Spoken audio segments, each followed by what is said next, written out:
నమస్తే. భగవద్గీతలో 15వ అధ్యాయం పురుషోత్తమ ప్రాప్తి యోగంలో 16వ శ్లోకము. ద్వావిమౌ పురుషౌ లోకే క్షరశ్చాక్షర ఏవ చ క్షరః సర్వాణి భూతాని కూటస్థోక్షర ఉచ్యతే.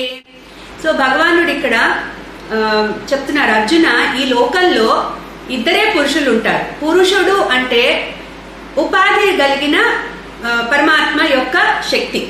సో ఈ ఉపాధి కలిగిన పురుషులు ఇద్దరే ఉన్నారు అర్జున. ఒకళ్ళు క్షరమైన పురుషుడు, ఇంకొకళ్ళు అక్షరమైన పురుషుడు. క్షరమైన పురుషుడు అంటే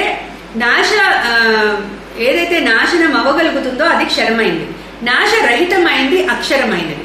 సో భగవానుడు ఇప్పుడు చెప్తున్నారు, ఈ క్షరమైన పురుషుడు, సమస్త భూత ప్రపంచము క్షరమైనది. అంటే ఈ జడ ప్రపంచం అంతా కూడా, మనం చూసేదంతా కూడా క్షరమైనది.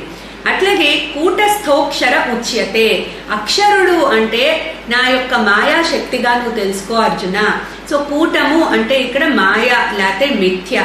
సో మనం ముందు చెప్పుకున్నట్టుగా పరమాత్మ తన యొక్క మాయాశక్తితో ఈ ప్రపంచాన్ని అంతటినీ, తన మాయాశక్తితో కలిసినప్పుడు ఈశ్వరుడుగా మారుతాడు. ఈశ్వరుడుగా సమస్త జగత్తుని ఆయన సృష్టి చేస్తారు.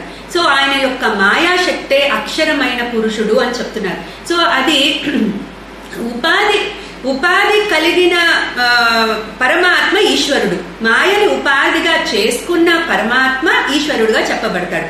అందుకని ఉపాధి కలిగిన పురుషులు ఇద్దరే అని చెప్తూ ఈ శ్లోకాన్ని చెప్తున్నారు భగవానుడు.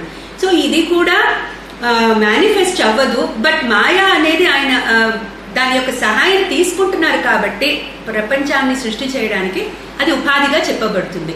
సో ఈ రకంగా ఇద్దరే పురుషులు ఉంటారు అర్జున. ఒకళ్ళు క్షరమైన వాళ్ళు, ఇంకోళ్ళు అక్షరమైన వాళ్ళు అని భగవానుడు ఈ శ్లోకంలో చెప్తున్నారు. క్లీం కృష్ణాయ నమః.